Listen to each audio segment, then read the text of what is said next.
En la vasta y trágica biblioteca de la Segunda Guerra Mundial hay estantes repletos de libros sobre las playas de Normandía, las nieves de Stalingrado y las arenas de Elan Magne. Nos enseñan que esta fue la guerra buena, una cruzada moral librada por el mundo libre contra la tiranía del fascismo. Conocemos a los villanos y a los héroes. En el centro de esta heroica narrativa se encuentra Winston Churchill, el primer ministro británico que unió a una nación con su retórica y su puro. Pero la historia rara vez es un simple cuento de hadas del bien contra el mal. Y el precio de la victoria a menudo lo pagan quienes nunca pidieron formar parte de la lucha. Hay un capítulo de esta guerra que ha sido meticulosamente borrado de la memoria popular de Occidente. No es la historia de una batalla librada con armas de fuego, sino de una catástrofe diseñada con la economía. Tuvo lugar en 1943 en la provincia de Bengala, en la India británica. Mientras el mundo observaba las batallas en Europa, 3 millones de súbditos británicos, hombres, mujeres y niños, morían de hambre en los arrozales y las calles de Calcuta. Durante décadas, este suceso, la hambruna de Bengala, fue desestimado por los historiadores como un desastre natural. Se atribuyó a un ciclón, una sequía o un hongo que destruyó las cosechas. Se trató como un caso fortuito. Pero los analistas forenses de la historia han revelado una verdad más oscura. La hambruna no fue un accidente de la naturaleza. Fue un desastre financiero provocado por el hombre. Fue el resultado directo de una política fría y calculada, decidida en Londres para financiar la guerra contra Japón destruyendo la moneda de la India. Fue una hambruna causada no por la falta de alimentos, sino por una hiperinflación tan severa que convirtió la dieta básica de los pobres en un lujo que ya no podían permitirse. Para entender cómo el Imperio Británico hizo pasar hambre a millones de sus ciudadanos para equilibrar su presupuesto de guerra, debemos analizar. Gran Bretaña estaba en bancarrota. Hemos visto en historias anteriores cómo vendieron sus activos a Estados Unidos, pero aún necesitaban enormes recursos para librar la guerra en Asia. El ejército japonés había arrasado el sudeste asiático, conquistando Malasia y Singapur, y se encontraba a las puertas de la India, en la frontera con Birmania. Gran Bretaña necesitaba convertir la India en una enorme base militar. Necesitaba alimentar a un ejército de 2 millones de hombres. Necesitaba construir aeródromos, carreteras y cuarteles. Necesitaba uniformes, municiones y acero. Todo esto costaba dinero. Pero Gran Bretaña no tenía dinero. No podían pagar a los contratistas indios en libras esterlinas porque necesitaban esas libras para comprar alimentos para el Reino Unido. No podían pagar en oro porque éste se había agotado. Así que idearon un sistema de financiación que era, en esencia, una compleja forma de robo. Se llamó el sistema de saldos en libras esterlinas. El mecanismo era ingenioso y despiadado. El gobierno británico en Londres hacía un pedido de suministros a la India. El Banco de la Reserva de la India, controlado por los británicos, imprimía rupias indias para pagar a los contratistas y agricultores locales. A cambio de estas rupias impresas, el gobierno británico depositaba un pagaré en papel en el Banco de Inglaterra en Londres. A primera vista, parecía una transacción estándar. Pero había una trampa. Estos pagarés en Londres estaban congelados. Al gobierno de la India se le prohibía convertirlos a dólares o usarlos para comprar bienes en el mercado global. Eran simplemente números en un libro de cuentas, una promesa de que Gran Bretaña pagaría a la India después de la guerra. Mientras tanto, las imprentas en la India funcionaban a toda máquina. Para financiar el masivo esfuerzo bélico, las autoridades británicas inundaron la economía india con papel moneda. Entre 1939 y 1943, la cantidad de papel moneda en circulación en la India aumentó en más del 300%. Cualquier economista te dirá lo que sucede cuando se triplica la oferta monetaria sin aumentar la oferta de bienes. Se produce inflación, una inflación descontrolada. El precio de todo en la India comenzó a subir. Pero en Bengala, la situación era crítica porque la inflación afectó al producto básico que más importaba, el arroz. El arroz no era solo alimento en Bengala. Era la vida. Para los trabajadores pobres y sin tierra, que constituían la mayoría de la población, toda su existencia dependía del precio del arroz. Vivían al borde de la subsistencia. Gastaban el 80% de sus ingresos diarios solo para comprar las calorías necesarias para sobrevivir hasta el día siguiente, cuando los británicos comenzaron a imprimir miles de millones de rupias para financiar la guerra. El valor del dinero en el bolsillo de los trabajadores se desplomó. El precio del arroz comenzó a subir. Se duplicó, luego se triplicó. Esta fue la primera mandíbula de la trampa. Los británicos financiaban su defensa de la India destruyendo el poder adquisitivo de los pobres indios. Imponían impuestos al campesinado mediante la inflación. Pero la segunda mandíbula de la trampa era aún más cruel. Se trataba de una estrategia militar conocida como la política de negación. En 1942, el ejército japonés conquistó Birmania. Esto fue una catástrofe para los británicos. Birmania era el mayor exportador mundial de arroz y gran parte de ese arroz se destinaba a Bengala. De repente, se interrumpió la importación de arroz birmano barato. Pero el verdadero peligro era que los japoneses siguieran avanzando. El mando militar británico temía que los japoneses invadieran Bengala a continuación. Observaron el mapa de Bengala y vieron un paisaje definido por el agua. El delta del Ganges es un laberinto de ríos, canales y afluentes. Toda la economía y el sistema de transporte dependían de los barcos. Decenas de miles de pequeñas embarcaciones de madera transportaban el grano desde los campos hasta los mercados. Los generales británicos temían que, si los japoneses invadían, utilizarían estas embarcaciones para desplazar rápidamente a sus tropas a través del delta, tal como habían usado bicicletas para conquistar Malasia. Así que Winston Churchill y su gabinete autorizaron una despiadada estrategia de tierra arrasada. Se la llamó la política de negación de embarcaciones. Soldados y policías británicos se desplegaron por los distritos costeros de Bengala. Confiscaron las embarcaciones. Las quemaron en las orillas del río o las hundieron en medio de la corriente. En total, destruyeron o confiscaron casi 46.000 embarcaciones. Para los estrategas militares, esto era una necesidad estratégica para frenar un posible avance japonés. Pero para la economía de Bengala, era una sentencia de muerte. Al destruir las embarcaciones, destruyeron el sistema de distribución. Los pescadores no podían pescar. Los agricultores no podían llevar su cosecha al mercado. El sistema circulatorio de la economía quedó interrumpido. Simultáneamente, implementaron la política de negación del arroz.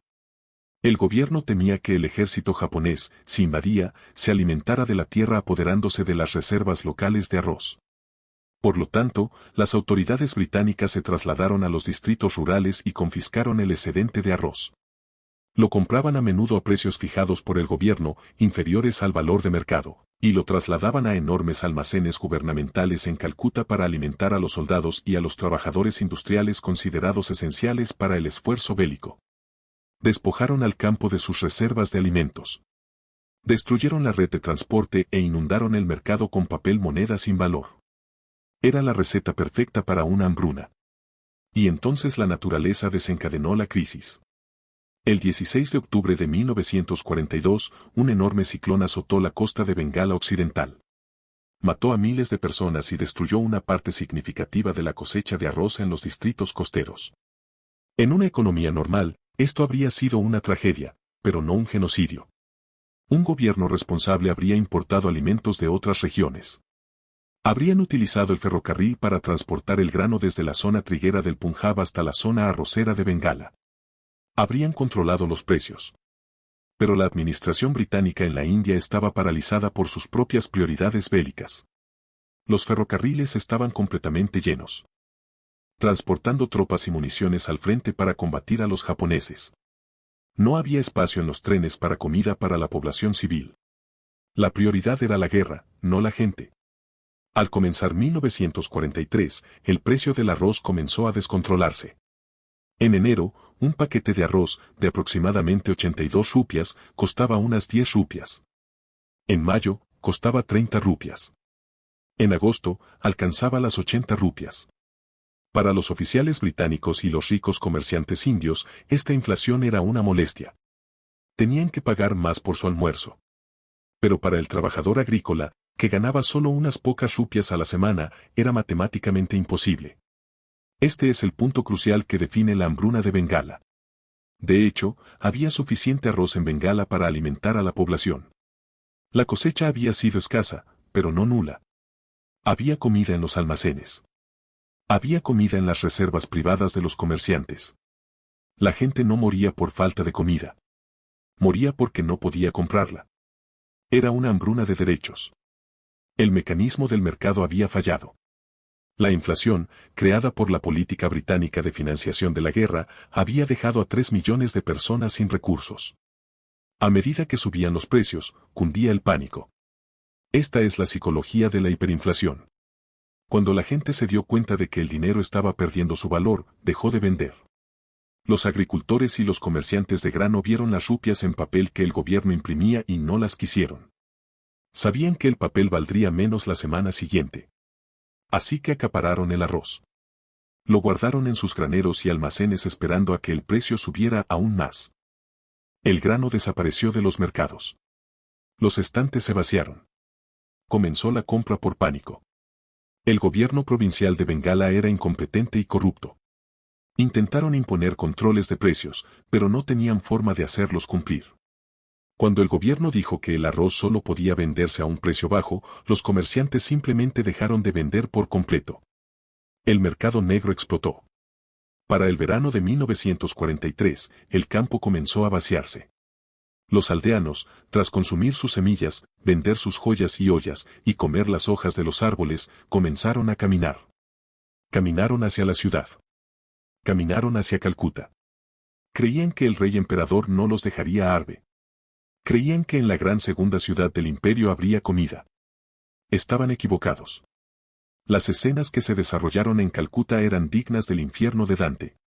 Decenas de miles de figuras esqueléticas inundaron la ciudad. Se desplomaron en las aceras. Murieron a las puertas de los mejores restaurantes bajo un calor sofocante, donde oficiales británicos y la élite india disfrutaban decenas de varios platos. La yuxtaposición era aterradora. Calcuta prosperaba gracias al dinero de guerra. Las fábricas funcionaban las 24 horas del día. Las discotecas estaban llenas. El champán corría a raudales. Y afuera, la gente se peleaba por las obras de los cubos de basura. Las autoridades británicas de Calcuta y Delhi inicialmente intentaron negar la hambruna. La llamaron escasez de alimentos. Censuraron a la prensa. Prohibieron a los periódicos usar la palabra hambruna. Les aterraba que, si la noticia se divulgaba, dañaría la moral y daría munición propagandística al movimiento independentista japonés e indio liderado por Gandhi. Pero los cuerpos eran imposibles de ocultar. Los equipos municipales de eliminación de cadáveres recogían miles de cuerpos a la semana. Los arrojaban a fosas comunes o los quemaban en enormes fosas que llenaban la ciudad con el hedor a muerte. El virrey de la India, Lord Linlithgow, era un administrador distante e ineficaz. Estaba más preocupado por el esfuerzo bélico que por el sufrimiento de los nativos. Pero incluso él empezó a darse cuenta de que la situación era catastrófica. Envió telegramas a Londres. Advirtió al gabinete de guerra que, a menos que se importaran alimentos de inmediato, se produciría un desastre que sacudiría los cimientos del dominio británico. Pidió barcos. Pidió trigo. Pidió que se permitiera a Estados Unidos, Australia o Canadá enviar ayuda. Y aquí es donde la historia pasa de ser una tragedia económica a una tragedia política. La decisión de salvar Bengala o dejarla morir recaía en un solo hombre, Winston Churchill. Churchill presidía el gabinete de guerra en Londres. Era el héroe de Occidente, el hombre que se enfrentó a Hitler. Pero Churchill tenía un punto ciego en lo que respecta a la India. Era un imperialista victoriano que creía profundamente en la jerarquía racial del imperio. Detestaba el movimiento independentista indio. Su famosa frase fue, odio a los indios. Son un pueblo atroz con una religión atroz. Cuando llegaron los telegramas de Delhi pidiendo comida, Churchill se mostró indiferente. Estaba concentrado en la guerra en Europa. Se preparaba para la invasión de Italia y la eventual invasión de Francia. Cada barco era valioso. Se necesitaba cada tonelada de espacio marítimo para transportar tropas y suministros estadounidenses a través del Atlántico. Churchill argumentó que la hambruna era culpa de los propios indios por reproducirse como conejos. Afirmó que enviar alimentos sería inútil. Priorizó el acaparamiento de alimentos para la población británica y la futura liberación de Europa por encima de la supervivencia inmediata de los súbditos bengalíes.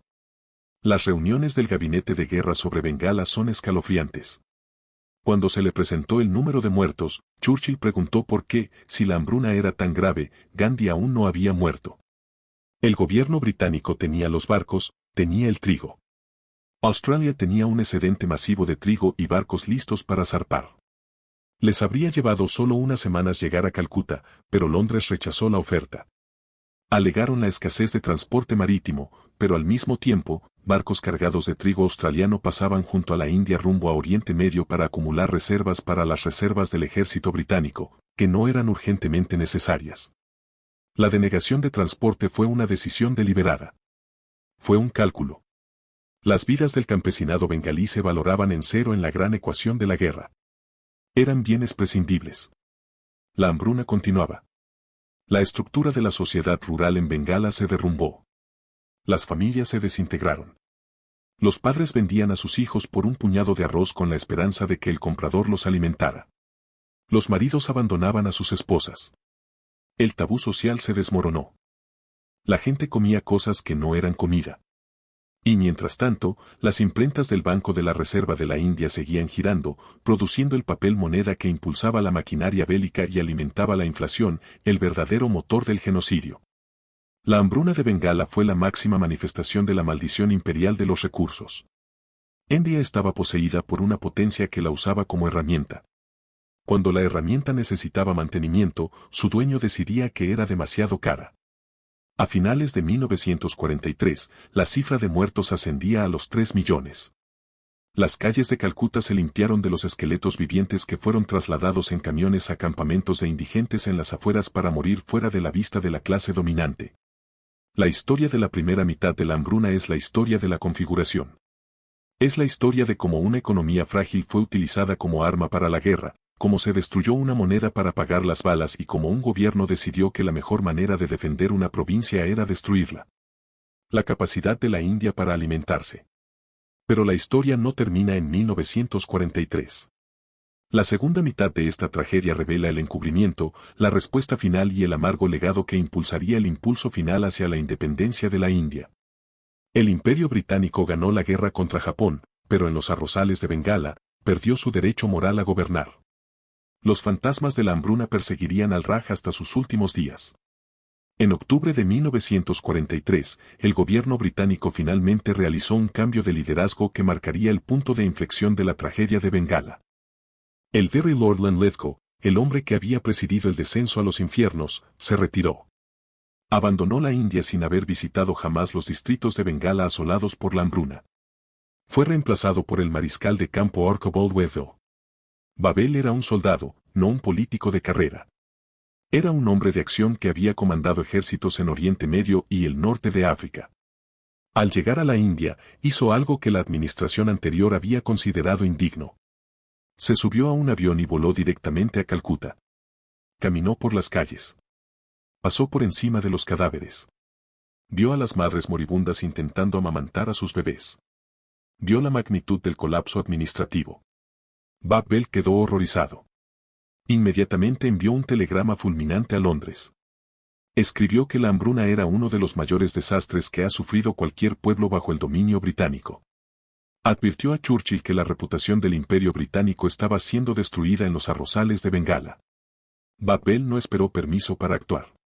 Trató la hambruna no como una anomalía económica, sino como una emergencia militar. Movilizó al ejército indio. Miles de soldados que se entrenaban para luchar contra los japoneses recibieron la orden de detener sus ejercicios y comenzar a distribuir alimentos. Se apoderó de los ferrocarriles, obligando a la red de transporte a priorizar el grano sobre las municiones. Estableció centros de socorro y puestos médicos. Por primera vez en un año, hubo una respuesta coordinada. El ejército aportó logística y disciplina al caos. La tasa de mortalidad comenzó a disminuir. Pero Wavell estaba combatiendo un incendio con una pistola de agua. Necesitaba importaciones masivas de grano para frenar la inflación y estabilizar el mercado. Necesitaba 1 millón de toneladas de trigo. Suplicó a Londres. Solicitó envíos. Pero incluso con la solicitud de un mariscal de campo, la respuesta de Winston Churchill se mantuvo obstinada. Churchill argumentó que enviar barcos a la India debilitaría la preparación para la invasión de Europa, planeada para 1944. Priorizó la liberación de Francia sobre la supervivencia de Bengala.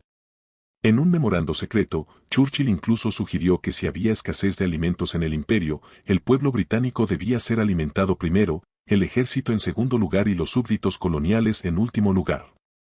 Era un cálculo frío de la jerarquía imperial. Bolville estaba furioso. Escribió en su diario que el gobierno de Londres parecía considerar la hambruna de millones de indios como una molestia más que una tragedia. Finalmente logró conseguir algunos envíos de grano de Australia y Canadá, pero era demasiado poco y llegó demasiado tarde para salvar a quienes ya habían perecido. La hambruna no terminó abruptamente. Se prolongó hasta bien entrado 1944, llevándose a los débiles y ancianos a causa de enfermedades y desnutrición mucho después de que los precios del arroz se hubieran estabilizado. El número final de muertos es objeto de un agrio debate histórico, pero las estimaciones modernas lo sitúan entre 3 y 4 millones de personas.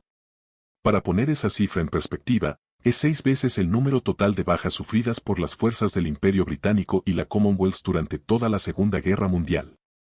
Murieron de hambre en Bengala más súbditos británicos que luchando contra los nazis y los japoneses juntos. Pero a medida que se retiraban los cadáveres y la guerra se acercaba a su fin en 1945, comenzó una nueva batalla. No fue una batalla por la supervivencia, sino por la cuenta. La hambruna de Bengala fue la cicatriz más visible de la economía de guerra británica en la India. Pero la herida financiera fue mucho más profunda. A lo largo de la guerra, Gran Bretaña continuó con su política de préstamos forzados.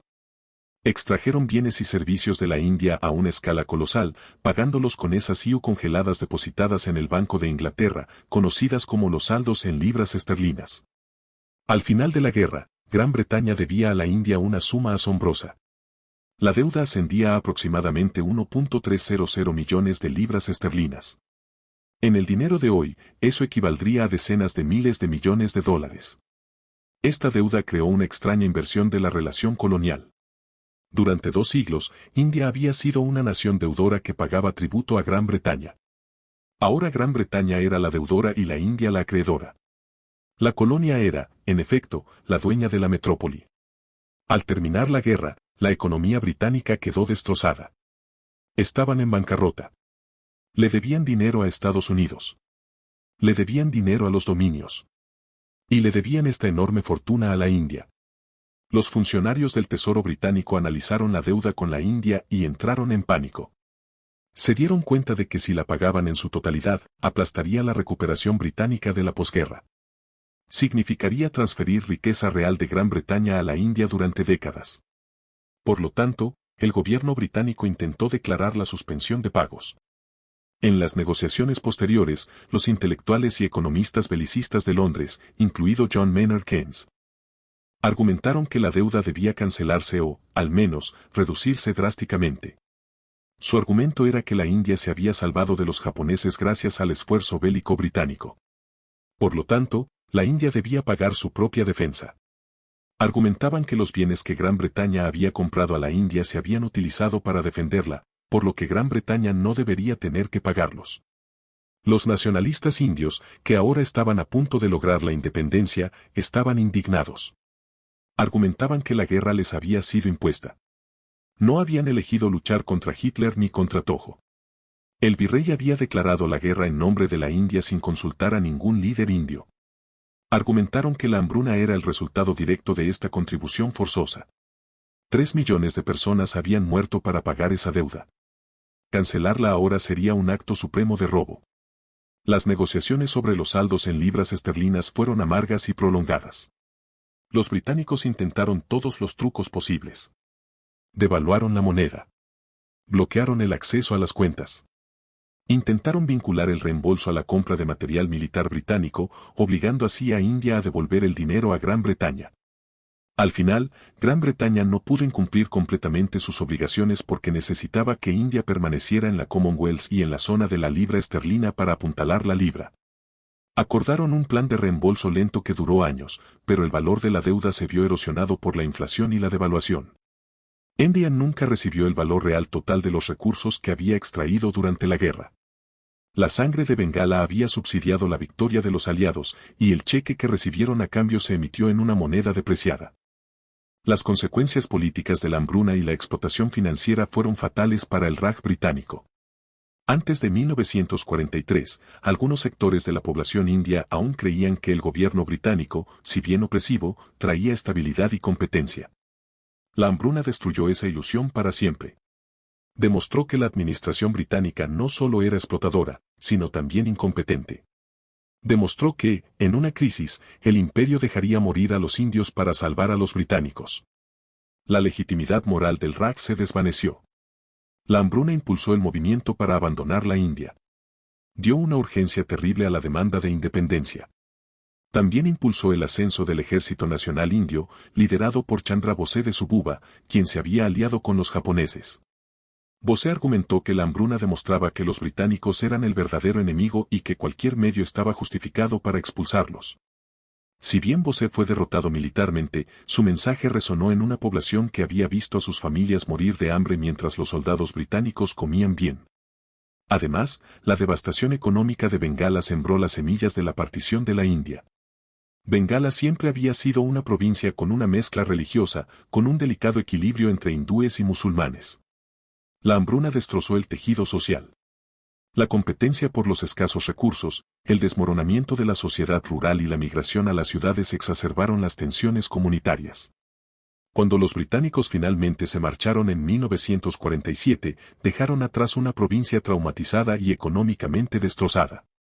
La partición de Bengala en Bengala Occidental, que se unió a la India, y Pakistán Oriental, que más tarde se convirtió en Bangladesh, se llevó a cabo en un territorio que aún se recuperaba del genocidio inflacionario.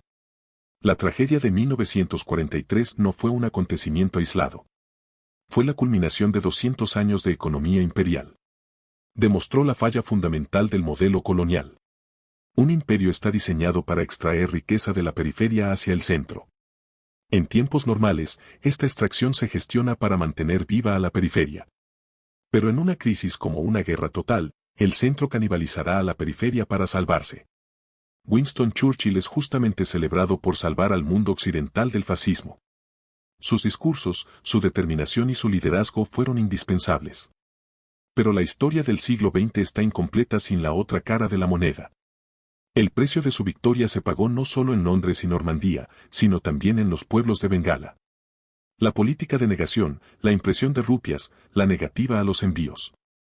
Estas fueron decisiones tomadas por hombres de traje en cómodas habitaciones a miles de kilómetros de distancia. Fueron decisiones tomadas en hojas de cálculo. Se trasladaron números de una columna a otra para equilibrar el esfuerzo bélico. Pero esas cifras representaban vidas humanas. Durante décadas después de la guerra, el gobierno británico ocultó con éxito la verdadera magnitud del desastre. El informe oficial de la Comisión de Investigación sobre la Hambruna fue un encubrimiento, culpando al clima y al acaparamiento local, mientras minimizaba el papel de la inflación y las políticas negacionistas. A historiadores y economistas como a Amartya Sen les tomó 50 años descubrir la evidencia forense de cómo los mercados financieros se utilizaron como arma contra los pobres. Hoy, la hambruna de Bengala es una oscura advertencia sobre la relación entre las finanzas y el poder. Demuestra que la hiperinflación no es solo un inconveniente económico. Es un arma de destrucción masiva. Cuando un gobierno destruye su moneda, destruye la capacidad de sus ciudadanos más pobres para vivir. También sirve como recordatorio de que las narrativas de la historia a menudo las escriben los vencedores. La guerra justa tuvo un lado oscuro. La liberación de Europa se financió en parte con la hambruna de Asia. El Imperio Británico no abandonó la India por un repentino despertar moral. Se fue porque había llevado al país a la bancarrota y había destruido el sistema tan completamente que ya no podía ser gobernado.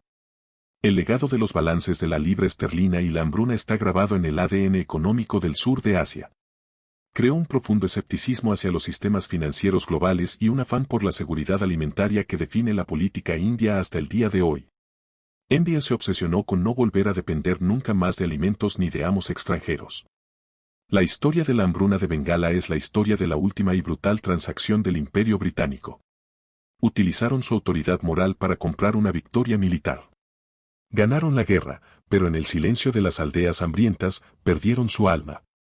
Y cuando la Union Jack finalmente cayó sobre el Fuerte Rojo de Delhi, no fue solo una retirada política.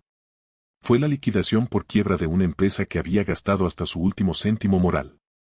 Soy John y este es el canal de historias de la historia cinematográfica. Suscríbete ahora para estar a la vanguardia, porque cuando se escriban los libros de historia, querrás ser de los pocos que lo vieron.